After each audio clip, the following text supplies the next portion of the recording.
بسم الله والصلاة والسلام على رسول الله. الحمد لله والصلاة والسلام على من لا نبي بعده. أرday soo dhawaada insha Allah. Waxaan bilaabeynaa haddii aan yiraahdo casharadeenii taxanaha ahaa oo CSS ka ahaa. Dabcan waxaan ka soo baxnay HTML cashiro HTML ka soo baxnay anagoo markii dambeys aan ku dhisnay simple HTML template ku dhisnay soo aragnay qaabka elementiyashiisa yihiin markaan waxaa la gaaray CSS inaan qaadano waayo waxaan ku jirnaa koorsadeennii ahaa completed development oo ah web development dhameystiran aan ku baranayno insha Allah. haddii aan yiraahdo koorsadan oo aad u dheer awgeeda technologies oo ugu caansan web development-ga asaasiga dhan waan ku qaadanayna insha Allah. oo marka koorsadan aad dhameystid waxaa noqon doonta haddii aan yiraahdo full stack web developer. waa adiga oo kanaalka subscribe saara oona ila socdo insha Allah oo gambaleelkan taabta si cashar walba ay kugu soo dhacaan. waayahay waxaan tagaa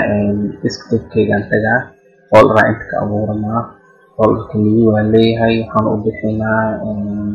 waxaan leeyahay CSS sandbox folderkaasaan leeyahay. kadib editorkaana isticmaalaa sublime text-kaana isticmaalaa waxaan leeyahay file aan leeyahay open folder aan leeyahay oo waxaan kusoo furanaa folderkii aan sameysanayay desktop-kaan dhigay desktop-kaan sii dooranaa kadib kana folderka dooro select folderka soo marka sublime text-kan waa iska xiraa. kadib waxaan rabaa inaa editorka iyo maxay ahayd iyo browserkan kan hadda browser waaye dabcan browserkii editorka inaa isgarab dhigaan rabaa. waxaan sameynaa minimize midkaan leeyahay browserkan waxaan leeyahay minimize leeyahay soo isku garab marka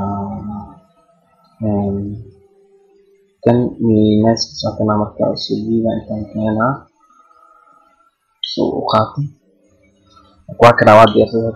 browser waa kana isbeddelka dhacay ka arkay editorkeega waa kana code-kii waa CSS sandbox oo dhigay folderkeega. marka right click aan leeyahay kadib waxaan leeyahay new file marka kadib file aan leeyahay kadib waxaan leeyahay save as ay soo diraysaa. marka waxaan leeyahay 01 cashir koowaad ka wadaa GT wuxuu ku saabsan yahay cashirkooda marka implementing CSS saas ku saabsan yahay. implementing CSS waxaa laga wadaa qaabka CSS loogu soo dirsan lahaa page-ka. okay waxaan soo sheegnay page-ka CSS la-aantiis inuu qaab daran yahay macnaha elementyaasha si fiican u kala HTML elementyaasha si fiican u muuqanin oo page-na isku dhexyaacan. soo marka HTML keligiis ma soconayo waa ina CSS la helaa soo marka implementing CSS cashirkan waxaa kaga hadlaynaa sidii CSS loogu soo dirsanayo insha Allah. waxaan u maleynayaa inaa wax extension aan siin marka right click aan leeyahay rename aan leeyahay extension waxaan siinaa .html soo uu qaato macna dalka extension-ka ka ilayay marka HTML soo HTML uu qaato waa kana icon HTML ku qaato HTML boiler kaliya furna oo tag HTML kaliya waayahay waxaa laga haystaa meeshaan oo sublime text interface plain text iyo meeshaan aan furna waxaan ka dooranaa HTML aan ka dooranaa hadda waxaan furnaa marka HTML boiler kaliya kana HTML furo asaad meeshaan intaan leeyahay waxaan leeyahay lesson 1 ku saabsan yahay implementing CSS iyo page flow-kan waa badi hestiisa imaana waxaan leeyahay one aan ka bilaaba waxaan leeyahay heading 1 kan waxaan leeyahay 2 waxaan leeyahay info sidoo kale kan waxaan leeyahay 3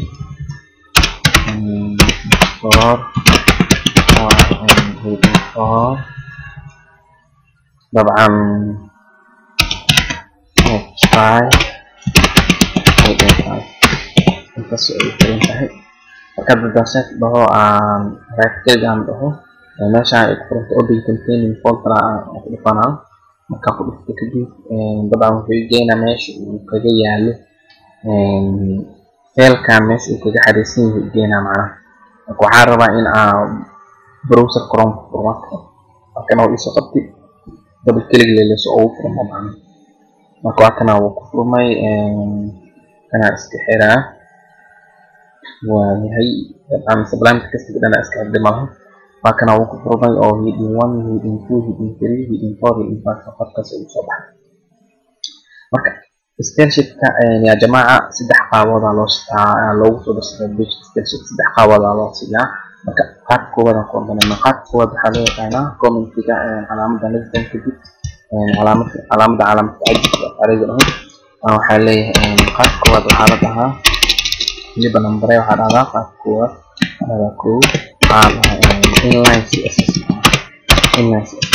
inline css waxa waaye in elementiga html-ka attribute ahaan css lagu dhigo macnaha oo asiga dhexdiisa lagu shaqeynaayo dabcan taasi developer-ka ama web developer-ka dabcan recommended muku aha muku talinaya qabtaas maxaa leh elementiyaasha iyo waxyaabaha dhan iska dhaxraacaan hadda anaga balse waxaan ka wadnaa as basic ahaan inaan barno qaabka lagu soo dirsado marka attribute qaabka u keenayso waxay tahay elementiga basic marka dadka waxaa qoraysa style marka aad kadib inta waxa ku sheegaysaa tusaalahaan oo kale hadaan ama color hadaan ama red sidoo kale hadaan dhahno font size-ka hadaan dhahno 60 oo kale sidoo kale hadaan dhahno font style-kan oo marka hadda style-kan hadda waxa loo yaqaanaa inline css loo yaqaanaa macnaha oo style-kan hadda wuxuu aadaa uu kaliya u saameynaa heading 1 kan bisoo saameynaa macnaha hadda search hadda ku laabto browser-ka aan refresh aan dhaho waxaan arkaynaa inuu heading 1 kaliya u qabto oo kuwan kale uu soo saameeyo soo marka qaabkan noocan waxaa loo yaqaanaa inline css loo yaqaanaa inline css maxaa la diluda macalada inline css waxaa la dhahaa in attribute ahaan loogu dhigo css-ka okay elementiga oo html-ka attribute ahaan tag oo html-ka attribute ahaan css-ka loogu dhigo loo yaqaanaa inline css qaabkaas qaab koowaad waaye qaabka labaad oo page-ka oo loo keensado css waxay tahay waxa waaye iyadana hadaan furo comment-ga hadaan furo aan taho internal css intan aan xiro soo marka qaabkaas waxay tahay in stylesheet page-ka aad ku dhex qoratid macnaha okay taggiis aad dhex qoratid tag lisbana fura waxa leeyahay style tag soo kadib enter leeyahay dabcan tag-kan waa iska dhaaf kartaa hadalkan ku darsi kartaa dabcan inuu fadhiyo tag-kan waa iska dhaaf karaa darabo okay soo marka style pages oo ku qortid meeshana marka waxa ku sheegaysaa selector-ka macnaha okay selector waxaa la dhahaa tagga aad u rabtid stylesheet-ka waxaa loo yaqaanaa selector selector-ka aad u rabtid inuu stylesheet-kaas aado ama meeshan fiirisa kaas waxaa loo yaqaanaa internal css allaha oo css-ka inta aad ku shaqeyso qaabilsan yahay page-kan uu qaabilsan yahay tusaalahaan hadda waxaa dhihi karaa body oo kale waxaa dhihi karaa body background color-ka ha noqdo dhihi karaa greenish border kala ha noqdo waa midab sida grey-ka ku hadda aan refresh aan dhaho waxaa arkaysaa body inuu isbedelayo macnaha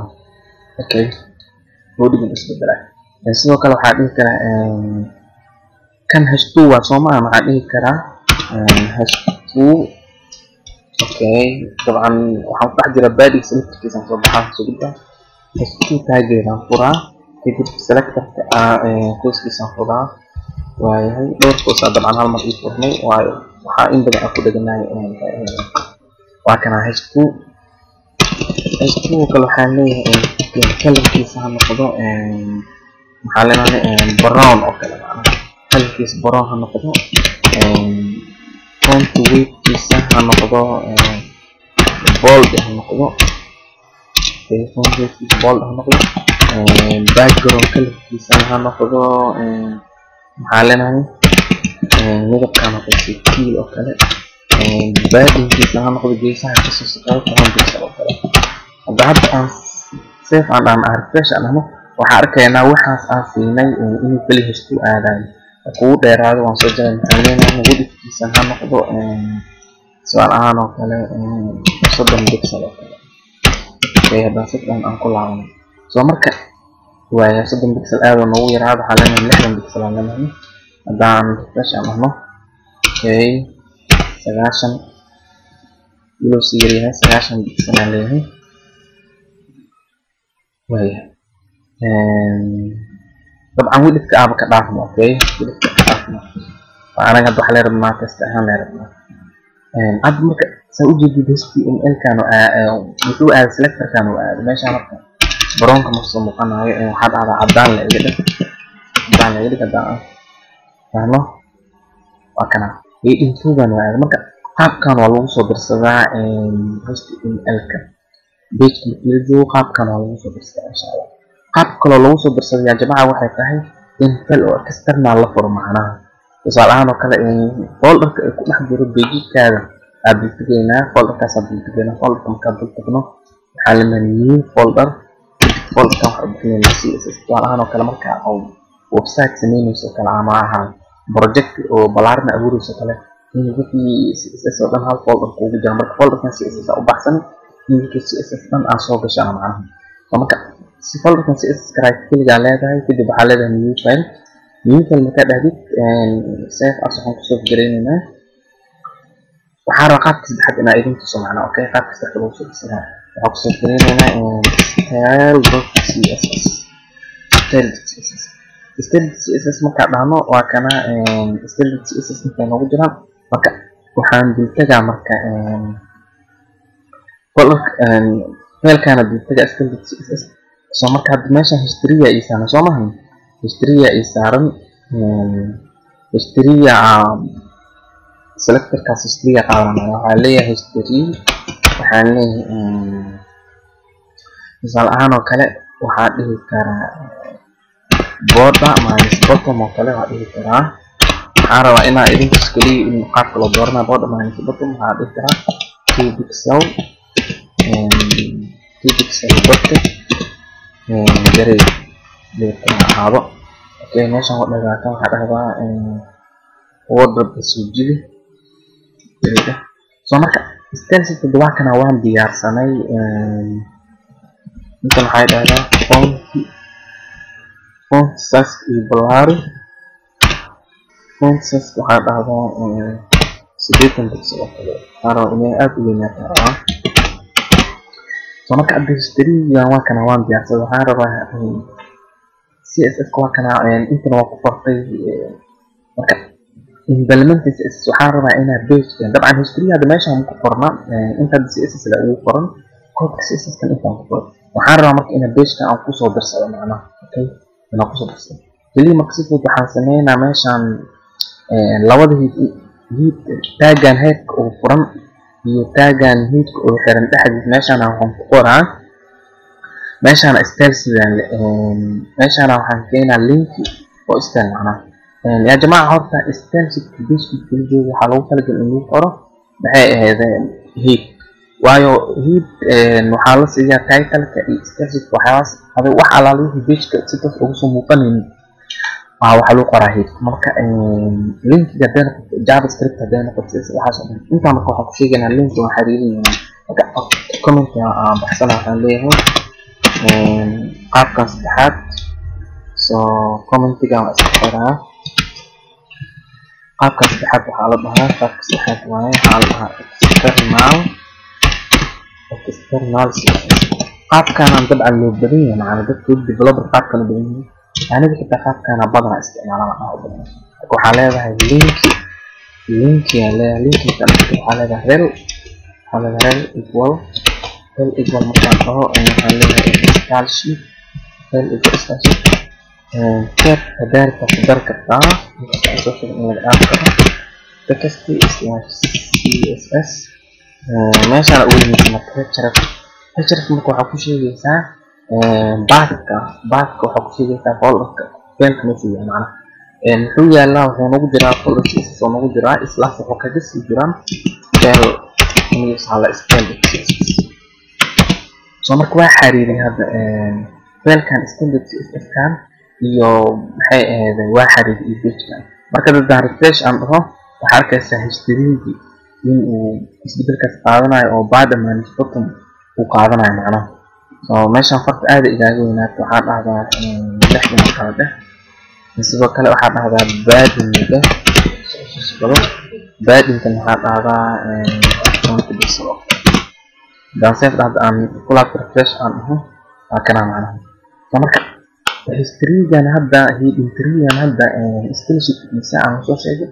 external ku sheegay marka saddexdaas qaabood ayaa CSS-ka page lagu soo dirsaday dabcan ashirkeena koowaad ee CSS-ka waxa waaye qaabka CSS page lagu soo dirsado arday si fiican u fahmay insha Allah qaabka CSS page lagu soo dirsado qaabka koowaad waxaan ku sheegnay in CSS aan ku sheegnay oo ah in selector-ka dhexdiisa tag HTML ka dhexdiisa la dhexgeliyo macnaha style equal color font style font weight background color bad waxaasoo dhan waa dhigi kartaa macnaha qaabkaasna coder ah ku sheegtay CSS-ka qaabka labaad waxay tahay